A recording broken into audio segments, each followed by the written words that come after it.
റമദാനിന്റെ മുന്നൊരുക്കം എന്ന നിലയിൽ ആ ഒരു ഒരുക്കമാണ് ഇതൊക്കെയുള്ളത്. നനച്ചുകുളി എന്നൊക്കെ പറയും മലപ്പുറം ഭാഗത്ത് നനച്ചുകുളി എന്നൊക്കെ പറയും. നോമ്പിന്റെ തൊട്ട് മുമ്പ് എല്ലാം വൃത്തിയാക്കും, ബാഹ്യമായ രൂപത്തിലുള്ള എല്ലാം വൃത്തിയാക്കും എന്ന് പറഞ്ഞാൽ വീട്, പരിസരം, ചിലന്തി വലകള്, ബാത്റൂം, അങ്ങനെ ബാത്റൂമിന്റെ അടുക്ക മൊത്തം ചുമര് എല്ലാം വൃത്തിയാക്കി, നിസ്കാര കുപ്പായം, തലയിണയുടെ കവറ്, ബെഡ്ഷീറ്റ്, പുതപ്പ്, എല്ലാ സാധനം അലക്കി മൊത്തം റെഡിയാക്കി. ഇതിനാണ് നനച്ചുകുളി എന്ന് പറയുന്നത്. ഇത് റമദാനിനോടുള്ള ഒരു ബാഹ്യമായ ഒരുക്കമാണ്. ഗൾഫിൽ ചെന്നാൽ ഏറ്റവും കൂടുതൽ കച്ചവടം നടക്കുന്ന സമയം ഇപ്പം സോഫ, ഫർഷകള്, നല്ല ഫർഷകള്, ബെഡ്ഷീറ്റുകള്, അതുപോലെ പാത്രം, കുടുക്ക, ചെമ്പ്, ഗ്ലാസ്, എല്ലാ സാധനം അഥവാത്തും മനസ്സിയ വീട്ടുപകരണങ്ങൾ മുഴുവനും അറബികളാകുന്ന ആളുകൾ മാറ്റുന്ന സമയമാണ് ഇപ്പോൾ. എന്ന് പറഞ്ഞാൽ പണത്തിനനുസരിച്ച് അതൊക്കെ മാറ്റും. പലപ്പോഴും അറബികൾ പിന്നെ വേസ്റ്റ് ബോക്സിൽ കൊണ്ടുപോയി ഇടുന്ന ആ ഒരു സ്ഥലത്ത് നിന്ന് ഇട്ട ചിലപ്പോൾ സോഫയൊക്കെ നമ്മളെ മലയാളികൾ മെല്ലെ എടുത്ത് കൊണ്ടുവരും. കാരണം ഇവിടെ നമ്മളെ കടവത്തൂരുള്ള ആളുണ്ടോ നോക്കിയാൽ മതി, അല്ലെങ്കിൽ ഈ നാട്ടുകാർ ആരെങ്കിലും ഉണ്ടോ നോക്കിയാൽ ആരും ഇല്ലാന്നുണ്ട വേഗം 10 റിയാലിനൊരു ദബ്ബാബ് ഗുഡ്സ് വിളിച്ചാൽ വേഗം കൊണ്ടുവരിക, അത്രേ ഉള്ളൂ. ഇന്നാളൊരു ഉമ്മ പിന്നെ ഉംറക്ക് വന്നപ്പോൾ ജിദ്ദയിലേക്ക് പിന്നെ മോന്റെ റൂമിക്ക് വന്ന് നല്ല സന്തോഷത്തിൽ കൊടുന്ന ചെന്നപ്പം വലിയ ഒരു ഐക്കെട്ടിലും നല്ല സോഫയൊക്കെ കിടന്ന കണ്ടപ്പം ഇവന്റെ ഉമ്മങ്ങിട്ട് ചൂട് കയറി. ഈ ഇത്രയും വലിയ കട്ടിലും ഇവിടെ വല്ല രാജകീയമായൊരു ജീവിച്ചാൽ ഒരു 5 സെന്റ് സ്ഥലം വാങ്ങി എനിക്ക് എങ്ങനെ വീടുണ്ടാക്കാൻ കഴിയാ എന്ന് പറഞ്ഞ് ഉമ്മ ചൂടായപ്പോ ഇവൻ പറഞ്ഞു, ഉമ്മ ഇത് ഞാൻ പൈസ കൊടുത്ത് വാങ്ങിയല്ലോ, അതൊക്കെ അറബിയാളോ ഒഴിവാക്കിയത് ഞാൻ കൊടുത്താ. അറബിയാക്ക് പിരാൻ തെറ്റല്ലത് ഒഴിവാക്കാം, ഇഞ്ഞോട് കളവ് പറഞ്ഞ ആന കച്ചറ. അപ്പൊ എന്താ, സത്യത്തിൽ യഥാർത്ഥത്തിൽ പഴയ കാലത്തും ഇപ്പോഴും ഒക്കെ അങ്ങനെ തന്നെയായിരുന്നു. നമ്മുടെ പള്ളികളിൽ വരെ നമ്മുടെ കാർപ്പറ്റുകളൊക്കെ ഗൾഫിലെ പള്ളികളിൽ നിന്ന് ഒഴിവാക്കുമ്പം അത് വലിയ ലാൻഡ്രിയിൽ കൊണ്ടുപോകും, വലിയ മഹ്സലയിൽ കൊണ്ടുപോയി അങ്ങനെ മോണിറ്റർ ഉഷാറാക്കി അങ്ങനെ അത് കൊണ്ടുപോയി അലക്കിയാണ് കൊണ്ടുപോരാറുള്ളത്. ഇങ്ങനെയുള്ള ഒരു സമയം ഉണ്ടായിരുന്നു. അപ്പം ഇത് റമദാനിന്റെ ഒരു മുന്നൊരുക്കമാണ്. അപ്പൊ അങ്ങനെയാണ്. പെരുന്നാളാകുമ്പോഴോ അഥവാ തുസീനാത്ത്, നല്ല ഭംഗിയാക്കുന്ന കാര്യങ്ങൾ, ബൾബ്, ഇസ്തിരിപ്പെട്ടി, വാഷിംഗ് മെഷീന്, ഫ്രിഡ്ജൊക്കെ കേടൊന്നിട്ടില്ലെങ്കിലും ഒരു ചെറിയ കംപ്ലൈന്റ് ഒക്കെ വന്നാലും പൈസക്കനുസരിച്ചൊക്കെ മാറ്റും. ഡിഷ് വാഷ്, പാത്രം കഴുകാനുള്ള മെഷീൻ, ഇങ്ങനെ തുടങ്ങി എല്ലാ സാധനങ്ങളും മാറ്റുന്ന സമയമാണ് അന്നേരം. എന്നാൽ അതൊക്കെ പണത്തിനനുസരിച്ച് കൊണ്ടൊക്കെ ചെയ്യും. ഇതൊക്കെ റമദാനിനോടുള്ള ഒരു മുന്നൊരുക്കമാണ്. നമ്മുടെ നാടുകളിലും ഇപ്പോൾ അൽഹംദുലില്ലാഹ് ഇവിടെ ആ പേരുണ്ടോ എന്ന് എനിക്കറിയില്ല. പേരുണ്ടോ ഇവിടെ? ഇല്ല, അങ്ങനെ പരിപാടി ഇല്ലേ? കുളിച്ചാലൊന്നും ഉണ്ട്. അതെ, സാധാരണ കുളി തന്നെ ഉള്ളൂ എന്നാണ് ഇപ്പോ ജില്ലാ നേതാവ് പറയണത്. ആ കുളിനെ പറ്റിയല്ലേ ഞാൻ പറഞ്ഞത്. അപ്പൊ നിങ്ങൾ ഒരു കുളി കൂടി കുളിച്ചാണ് ആ കുളി ഞാൻ പറഞ്ഞ അതിനാണ് നനച്ചുകുളി എന്ന് പറഞ്ഞത്. എന്ന് പറഞ്ഞാൽ റമദാനിനോടുള്ള ഒരു ഒരുക്കം ഇത് പഴയ കാലങ്ങളിലേ ഉണ്ട്. പഴയ കാലത്ത് ഈ പാറോത്തിന്റെ ഇല എന്ന് പറഞ്ഞ ഒരാളുണ്ട്. ഇവിടെ ഉണ്ടോ എന്ന് തിരിയോ എനിക്കറിയൂല. അറിയാലോ? അറിയാം.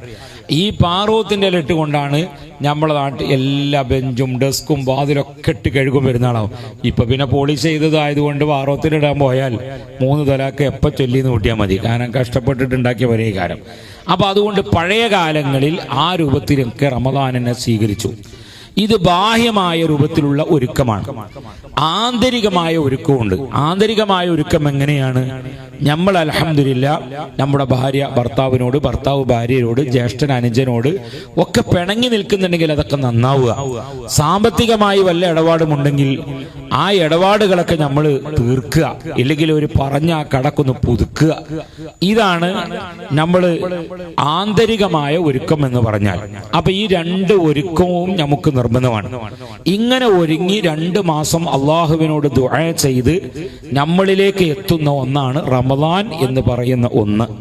ആ റമദാനിൽ നമ്മൾ എന്ത് ചെയ്യും? നന്നായി ദുആ ചെയ്യും. റമദാൻ എത്താൻ വരുന്ന പിന്നെ ദ്വാരക്കുമ്പോ പടച്ചവനെ തൗഫീക്ക് കൊണ്ടാ ലിസ്സിയാം, നോമ്പ് നോൽക്കാൻ, വൽ ഖിയാം, തറാവീഹ് നിസ്കരിക്കാൻ, വ തിലാവത്തിൽ ഖുർആൻ, ഖുർആൻ ഓതാൻ, മറ്റു അമലുകൾ ചെയ്യാൻ തൗഫീഖ് നൽകണമേ. ഈ തൗഫീഖ് നമുക്ക് ലഭിക്കുമ്പോഴാണ് എല്ലാത്തിനും കഴിയുകയുള്ളൂ.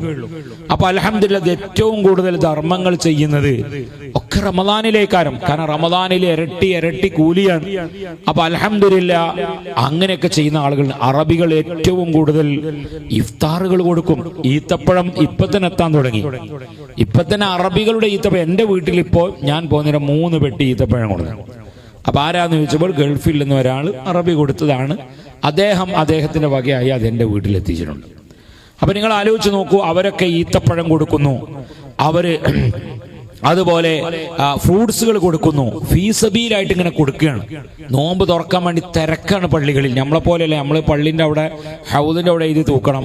1ാമത്തെ നോമ്പിന് മുഹമ്മദ്, 2ാമത്തെ നോമ്പിന് ആളായിട്ടില്ല, 3ാമത്തേന് പോക്കരി, ഇങ്ങനെ എഴുതി തൂക്കണം. അവരിതിന് തല്ലാണ്. കാരണം എന്താണ്? ഒരു നോമ്പുകാരന് ഭക്ഷണം കൊടുക്കാൻ താല്പര്യപ്പെടുന്ന ആളുകളാണ്.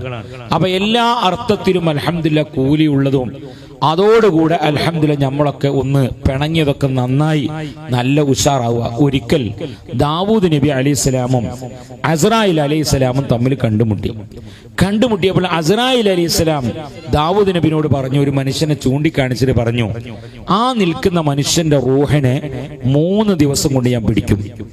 3 ദിവസം കൊണ്ട് പിടിക്കും. ആരാ പറയണ്? അസ്രായിലാ. ഒരപ്പീലുമില്ല.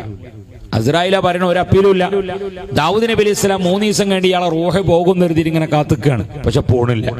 പോകാതിരുന്നപ്പം ദാവൂദ് നബി കരുതുന്ന അസ്രായിൽ ഒരു തമാശ പറഞ്ഞതേ കാരണം ഇയാളെ റൂഹ് പോയിട്ടില്ലല്ലോ. പിന്നെ അയാളെ വേദന കണ്ടു. പിന്നെ അസ്രായിൽ അലൈഹി സ്വലാമിനെ പിന്നെ കണ്ടുമുട്ടിയപ്പോൾ ചോദിച്ചു, അല്ല നിങ്ങളല്ല എന്നാൾ എന്നോട് പറഞ്ഞത് അയാൾ 3 ദിവസം കൊണ്ട് മരിക്കുന്നു, ഇതുവരെ മരിച്ചില്ലല്ലോ, നിങ്ങൾ തമാശ പറഞ്ഞതാണോ? അപ്പോൾ ബഹുമാനപ്പെട്ട അസ്രായിൽ അലൈഹി സ്വലാം പറഞ്ഞു, അല്ല ദാവൂദ് നബി, സത്യത്തിൽ അള്ളാഹു അദ്ദേഹത്തിന്റെ റൂഹിനെ പിടിക്കാൻ എല്ലാ പേപ്പർ വർക്കും ക്ലിയറായി, എമിഗ്രേഷൻ കഴിഞ്ഞ് ബോർഡിംഗ് പാസ്സൊക്കെ കിട്ടി ലോഞ്ചിൽ ഇങ്ങനെ ഇരിക്കുകയാണ്.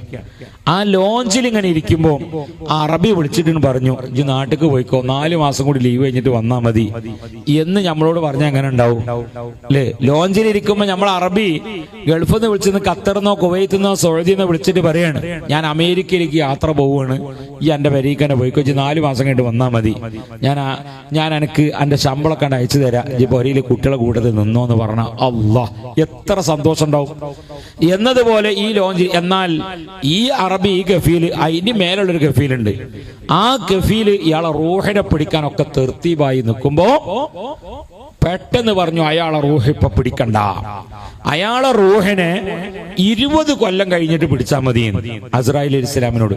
അപ്പൊ പടച്ചനോട് ചാന്ത് അയാൾ റൂഹിനെ പിടിക്കാതിരിക്കാനുള്ള ഒരു പണി അയാൾ ചെയ്തിട്ടുണ്ട്. ഇപ്പൊ റൂഹിനെ പിടിക്കാതിരിക്കാനുള്ള ഒരു പണി അയാൾ ചെയ്ത്. എന്താണ് ആ പണി ചെയ്തത്? അയാൾ പിണങ്ങി തെറ്റി നിന്നിരുന്ന ഒരാളോട് അങ്ങോട്ട് പോയിട്ട് സലാം പറഞ്ഞു, അസ്സലാമു അലൈക്കും. അപ്പൊ അയാൾ വഅലൈക്കും അസ്സലാം റഹ്മത്തുള്ളാഹി സലാം അടക്കി. അതുകൊണ്ട് പിണങ്ങി നിന്ന ഒരാളോട് സലാം പറഞ്ഞ് നന്നായപ്പോ 20 കൊല്ലത്തെ ആയുസ് കിട്ടിയത് കൊണ്ട് 8:30 വയല് നിർത്തിയ ബേ മണ്ടിക്കൂളി തെറ്റിയോലെടുത്തേക്ക് 20 കൊല്ലമാണെങ്കിൽ, അഥവാ നാളെ മരിച്ചണമെന്ന് കണക്കാക്കിക്കണമെങ്കിലോ അള്ളാഹു ആഫിയത്തുള്ള ദീർഘായുസ് നമുക്കൊക്കെ തരട്ടെ ഉണ്ടെങ്കിൽ അതിനെല്ലാവരും ഉറക്കാമയും പറയും. കാരണം എന്തുകൊണ്ട് എനിക്കുങ്ങൾക്കൊക്കെ പേടിയുള്ള കാര്യമാണ് മരണം എന്ന് പറഞ്ഞാൽ. മരണം എന്ന് പറഞ്ഞ സാധനം നമുക്കൊക്കെ പേടിയുള്ള കാര്യമാണ്. അപ്പൊ ഇൻഷാ അല്ലാഹ് ആ മരിക്കുന്നതിന് മുമ്പ് നമ്മളെ കൊണ്ട് നന്നാവാൻ പറ്റണമൊക്കെ നന്നാവുക, കൊടുക്കാൻ പറ്റണമൊക്കെ നമ്മൾ കൊടുക്കുക. അൽഹംദുലില്ലാഹ് ജാരിയായ ധർമ്മങ്ങൾ ചെയ്യാൻ പറ്റുന്നൊക്കെ ചെയ്യുക. അതിലേറ്റവും പുണ്യമുള്ള ഒരു കാര്യമാണ് മദ്രസ. അൽഹംദുലില്ലാഹ് ഇവിടെ നമുക്കൊരു മദ്രസയുടെ ഒരു കെട്ടിടം പുതുതായി എടുത്ത ആ ഒരു സ്ഥലത്ത് അൽഹംദുലില്ലാഹ് നമുക്ക് നിർമ്മിക്കണം. അള്ളാഹു തൗഫീക്ക് നൽകട്ടെ. മദ്രസ എന്ന് പറഞ്ഞാൽ പലപ്പോഴും പള്ളി ഉണ്ടാക്കാൻ എല്ലാവരും മുമ്പിലാണ്. എന്നാൽ ഒരർത്ഥത്തിൽ പറഞ്ഞാൽ പള്ളിയേക്കാൾ ഏറ്റവും കൂടുതൽ കൂലിയുള്ള ഒരു കാര്യമാണ് മദ്രസ എന്ന് പറഞ്ഞാൽ. എന്തുകൊണ്ട്? മദ്രസയിൽ നിന്ന് പഠിച്ച അലിഫ് കൊണ്ടാണ് അള്ളാഹു എന്ന് ഉച്ചരിക്കുന്നത്. മദ്രസയിൽ നിന്ന് പഠിച്ച ബാ കൊണ്ടാണ് ബിസ്മി എന്ന് ചൊല്ലുന്നത്. ബഹുവന്യരായ സുൽത്താനുൽ ഉലമ ഉസ്താദ് അവർകൾ, അള്ളാഹു ആഫിയത്തുള്ള ദീർഘായുസ് അള്ളാഹു നൽകട്ടെ, ഉസ്താദ് അവർകൾ ഇപ്പോൾ 60 വർഷത്തോളമായി ബുഖാരി ഓതി കൊടുക്കുന്നു. ഖുർആൻ കഴിഞ്ഞ ഏറ്റവും കൂടുതൽ അംഗീകരിക്കപ്പെടുന്ന ഗ്രന്ഥം 14,000 ചില്ലാനം വരുന്ന സഖാഫിമാരെ സമൂഹത്തിന് സമർപ്പിച്ചു. 15,000 വരുന്ന യത്തീം കുട്ടികളെ നോക്കി സമൂഹത്തിന് സമർപ്പിച്ചു കഴിഞ്ഞു.